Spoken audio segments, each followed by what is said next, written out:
Study IQ IAS, आपका selection हमारा mission. आप सभी छात्र ये भली बात जानते होंगे कि आर्टिकल 21 बहुत इंपॉर्टेंट है। भारतीय संविधान का आर्टिकल 21 कहीं ना कहीं हमारे संविधान की आत्मा है, थर्ड एंड सोल है। क्यों?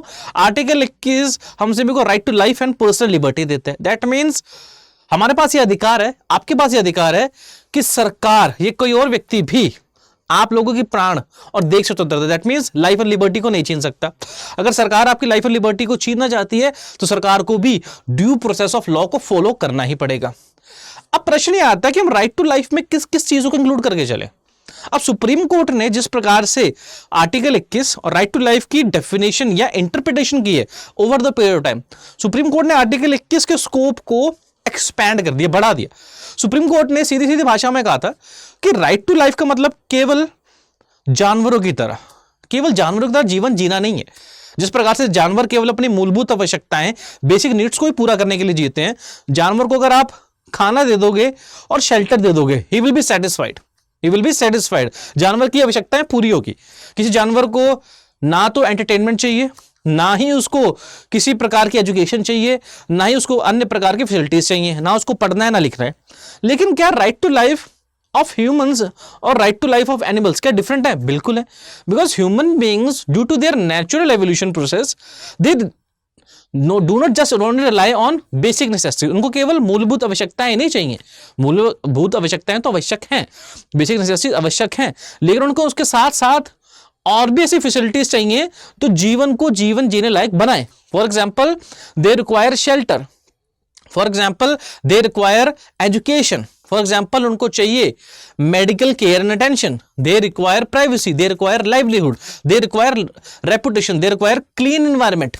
तो इसीलिए सुप्रीम कोर्ट ने अलग अलग केसेस के अंदर आर्टिकल 21 की डेफिनेशन को या इंटरप्रिटेशन को इस प्रकार से एक्सपैंड कर दिया कि राइट टू लाइफ के अंदर right to shelter, right to livelihood, right to reputation, right to medical care and attention, right to privacy तक सभी शामिल है। अब प्रश्न यह आता है कि आज के समय में राइट टू एक्सेस इलेक्ट्रिसिटी क्या फंडामेंटल राइट है?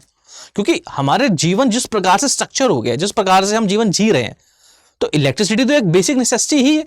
इलेक्ट्रिसिटी के बगैर हमारे बहुत सारे कार्य, दिनचर्या के या हमारी डेली एक्टिविटीज के बहुत सारे कार्य जो हो ही नहीं पाएंगे। फॉर एग्जाम्पल मैं टीचर हूं, आई एम ए फैकल्टी, तो अगर इलेक्ट्रिसिटी नहीं होगी मैं पढ़ाऊंगा कैसे? उसी प्रकार से एक स्टूडेंट जो पढ़ रहा है, अगर इलेक्ट्रिसिटी होगी नहीं तो वो पढ़ेगा कैसे?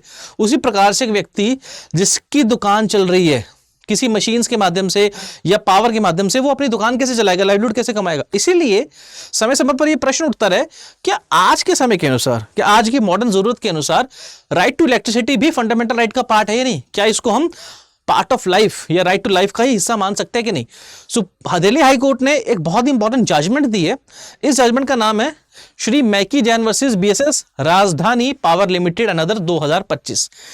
अब इस जजमेंट को मैं आपके सामने क्यों लेकर आया हूं? हालांकि ये दो प्राइवेट पार्टीज के बीच की जजमेंट है, इसके अंदर स्टेट भी इन्वॉल्व नहीं है, लेकिन फिर भी मैं आपके सामने इस जजमेंट को लेकर आया हूं बिकॉज आज इस जजमेंट के माध्यम से विल ट्राई टू अंडरस्टैंड कि whether right to have supply of electricity right to life का पार्ट है या नहीं। देखिए इस केस में हुआ क्या, सिंपल से फैक्ट्स है, फैक्ट्स को समझकर आपको समझ में आ जाएगा कि इस केस का बेसिक इशू क्या है। देखिए इस केस में क्या हुआ, एक व्यक्ति है जो लीज मतलब किराए पर रहता था एक अपार्टमेंट में।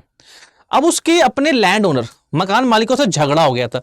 मकान मालिकों ने एक सूट फाइल किया कोर्ट के अंदर रेंट कंट्रोलर के पास और वो उसको इविक्ट करवाना चाहते थे। मतलब वो चाहते थे कि किराएदार, लीज होल्डर अपनी जमीन, ये लेसी अपनी जमीन खाली करके चला जाए। अब इसी के साथ साथ लेसी ने भी उसके जवाब देते हुए एक सूट फाइल कर दिया मकान मालिकों के खिलाफ। दे वांटेड इंजंक्शन, वो चाहता था कोर्ट से कि कोर्ट जो है इंजंक्शन ग्रांट करे और मकान मालिक उसको घर से ना निकाले। अब इतना चल ही रहा था कि किराएदार ने ड्यू टू फाइनेंशियल कंस्ट्रेंट्स 2 या 3 महीने का बिल पे नहीं किया, इलेक्ट्रिसिटी बिल। अब सीधी सी बात है, जब आप इलेक्ट्रिसिटी का प्रयोग करोगे तो आपको बिल तो देना होगा, इलेक्ट्रिसिटी का बिल। और वो इलेक्ट्रिसिटी का जो डिस्कॉम्स थे, इलेक्ट्रिसिटी सप्लाई कर रहा था BSS राजधानी power limited. Obviously it was a private discom, ठीक है। तो 2 या 3 महीने बिल ना देने के कारण डिस्कॉम BSS राजधानी प्राइवेट लिमिटेड ने लेसी की, किराएदार की बिजली की कनेक्शन को काट दिया। अब हुआ यूं कि किराएदार ने, लेसी ने अगले ही महीने बिजली का बिल जमा करा दिया। बिजली का बिल जमा कराने के पश्चात भी उसका बिजली का कनेक्शन और मीटर रिस्टोर नहीं हुए।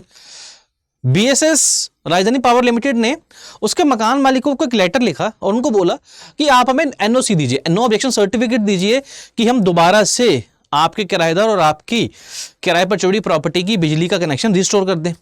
मकान मालिकों ने एनओसी देने से मना कर दिया, जिसके कारण किराएदार के अपार्टमेंट में बिजली, इलेक्ट्रिसिटी ही नहीं थी। अब he was living without any electricity. अब उसने ग्रिड पिटीशन फाइल की दिल्ली हाईकोर्ट के सामने, उसने ग्रिड पिटीशन फाइल की दिल्ली हाईकोर्ट के सामने। उसने दिल्ली हाईकोर्ट से गुहार लगाई कि वो कृपया बीएसएस राजधानी पावर लिमिटेड को ये ऑर्डर दें कि चूंकि उसने इलेक्ट्रिसिटी का बिल पे कर दिया है, अपने ड्यूज क्लियर कर दिए, that's why they shall restore the electricity back. अब प्रश्न आता है कि क्या in this case can we consider right to have electricity or right to uninterrupted supply of electricity as a fundamental right? अब Delhi high court के सामने यही प्रश्न था। अब अगर हम राइट टू इलेक्ट्रिसिटी की बात करें तो उससे पहले वी हैव टू अंडरस्टैंड कि आर्टिकल 21 को किस प्रकार से सुप्रीम कोर्ट ने इंटरप्रेट किया। सुप्रीम कोर्ट, मैं आपको ऑलरेडी बता चुका हूं, सुप्रीम कोर्ट ने आर्टिकल 21 को, राइट टू लाइफ को, इस प्रकार से इंटरप्रेट किया है कि राइट टू लाइफ का मतलब केवल वही जीवन जीने का अधिकार नहीं है जो जीवन जानवर जीते हैं, केवल खाना पीना और सो जाना नहीं।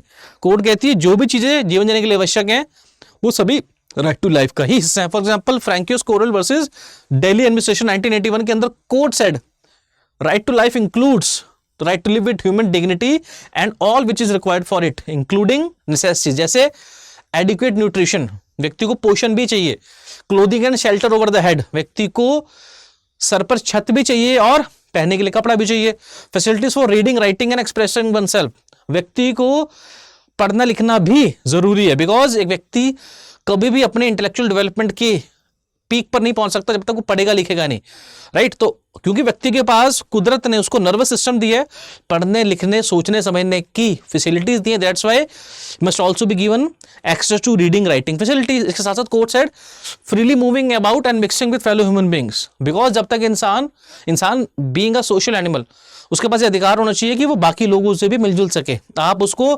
कंस्ट्रेन या रिस्ट्रिक्ट नहीं कर सकते बाकी लोगों से मिलने जुलने में।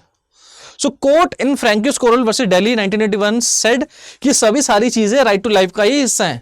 स्टेट या कोई और व्यक्ति किसी दूसरे व्यक्ति की इन फैसिलिटीज के एक्सेस को डिनाई नहीं कर सकता। उसी प्रकार से शांति बिल्डर वर्सेस नारायण कीमालाल टोटामे 1990, इस केस के अंदर सुप्रीम कोर्ट सेड कि राइट टू लाइफ का मतलब है राइट टू डिसेंट एनवायरमेंट, क्योंकि जिस एनवायरमेंट में, जिस पर्यावरण में हम रहते हैं वो एटलीस्ट इतना साफ हो कि व्यक्ति की सेहत, हेल्थ खराब ना हो।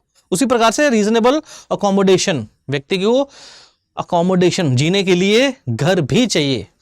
उसी प्रकार से सुप्रीम कोर्ट ने Olga Tellis versus Bombay municipal corporation case में कहा कि व्यक्ति को जीवन जीने के लिए लाइवलीहुड, रोजगार भी चाहिए। व्यक्ति पर रोजगार नहीं होगा तो वो अपना जीवन कैसे जिएगा, अपना खर्चा कैसे उठाएगा, अपनी जरूरतें कैसे पूरी करेगा। इसलिए सुप्रीम कोर्ट सेड कि right to livelihood is also part of right to life. अब प्रश्न आता है कि राइट टू इलेक्ट्रिसिटी क्या राइट टू लाइफ का पार्ट है? क्या इलेक्ट्रिसिटी की जरूरत इतनी बेसिक जरूरत है, इतनी इंपॉर्टेंट जरूरत है कि उसको राइट टू लाइफ में इंक्लूड किया जा सकता है? देखिए, सुप्रीम कोर्ट का इस केस पर अभी कोई जजमेंट नहीं आया, इस इशू के ऊपर कोई जजमेंट नहीं आया, लेकिन अलग अलग हाई कोर्ट्स ने, for example Calcutta high court ने Manishi Maity versus West Bengal state electricity distribution company case के अंदर स्पष्ट तौर पर कह दिया था कि राइट और electricity is a basic amenity protected under article 21। Court ने, कैलकाटा हाई कोर्ट ने कहा था कि बिजली या फिर इलेक्ट्रिसिटी कनेक्शन एक बेसिक नेसेसिटी है, व्यक्ति को जीने के लिए इलेक्ट्रिसिटी चाहिए, इसीलिए it is a part of right to electricity, it is a part of right to life. इसलिए उसने डिस्कॉम्स को, पावर डिस्ट्रीब्यूटर को ऑर्डर दिया कि जिन जिन लोगों के इलेक्ट्रिसिटी सब कनेक्शंस काटे गए थे उनको दोबारा से रिस्टोर किया जाए। उसी प्रकार से Punjab and Haryana high court ने Jayashree Bagga versus state of Punjab 2025 case में एक बार फिर से वही पोजीशन ऑफ लॉ को रिपीट करते हुए बोला कि right to have supply of electricity अपने आप के अंदर राइट टू लाइफ का ही हिस्सा है, बिकॉज इलेक्ट्रिसिटी का होना एक बेसिक जरूरत है। इसी पॉइंट ऑफ लॉ पे चलते हुए मैकी जैन के अंदर दिल्ली हाई कोर्ट ने हाल फिलहाल में ही कहा है। अब इस केस में हुआ क्या, झगड़ा चल रहा था लैंडलॉर्ड और किराएदार लेसी के बीच में। कोर्ट कहती है कि लैंडलॉर्ड और टेनेंट, लैंडलॉर्ड और लेसी के बीच में झगड़ा यह कारण नहीं हो सकता कि किसी व्यक्ति के राइट टू इलेक्ट्रिसिटी को ही कैंसिल कर दिया जाए। लैंडलॉर्ड और उसके किराएदार के बीच में झगड़ा चल रहा है, झगड़ा चलता रहेगा, झगड़ा कोर्ट तक पहुंच गया, कोर्ट जब तक फाइनल डिसीजन ना दे तब तक किराएदार के पास अधिकार है कि वो अपनी जमीन या अपार्टमेंट पर रह सकता है, और उन दोनों के बीच का झगड़ा इलेक्ट्रिसिटी के कनेक्शन को काटने का कोई रास्ता नहीं है, कोई कारण नहीं है। Court said pending landlord and tenant dispute cannot be the basis for depriving electricity, which is a basic amenity. Court said electricity is the basic necessity and an integral part of right to life under Article 21 of the Constitution of India. इसलिए जब तक किराएदार अपने apartment में legally रह रहे, lawfully रह रहे, कोर्ट या फिर इलेक्ट्रिसिटी कंपनी उसकी बिजली की सप्लाई को डिसरप्ट नहीं कर सकती। लेकिन इसके साथ साथ कोर्ट ने किराएदार को भी ऑर्डर दिया। अब हमने ये डिक्लेयर कर दिया है कि राइट टू इलेक्ट्रिसिटी भी राइट टू लाइफ का हिस्सा, लेकिन इसका मतलब यह नहीं है कि वो राइट एब्सोल्यूट हो गया। इसका मतलब उसको बिजली कंपनी के चार्जेस, जो भी चार्जेस होंगे इलेक्ट्रिसिटी को यूज करने के, वो देने होंगे, मतलब बिजली का बिल चुकाना होगा। कोर्ट कहती है कि आपका राइट टू इलेक्ट्रिसिटी इस बात पर बेस्ड है, इस बात पर डिपेंडेंट है कि आप बिजली के बिल के चार्जेस दीजिए, बिजली के बिल के चार्जेस चुकाइए। वन, इसके साथ साथ कोर्ट कहती है कि जो भी टर्म्स एंड कंडीशंस होंगी बिजली की सप्लाई की, वो भी किराएदार को माननी पड़ेगी।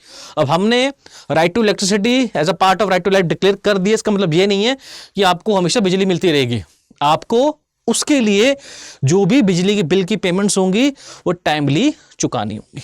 तो आइए इस वीडियो के अंदर हमने यही समझने का प्रयास किया कि क्या राइट टू इलेक्ट्रिसिटी भी राइट टू लाइफ का हिस्सा है। तो as per Delhi high court in the judgment of मैकी Jain versus BSES Rajdhani power limited, court कहती है जी हाँ बिल्कुल, right to electricity is a basic necessity and it is a part of right to life. तो आज की वीडियो को यहीं समाप्त करते हैं।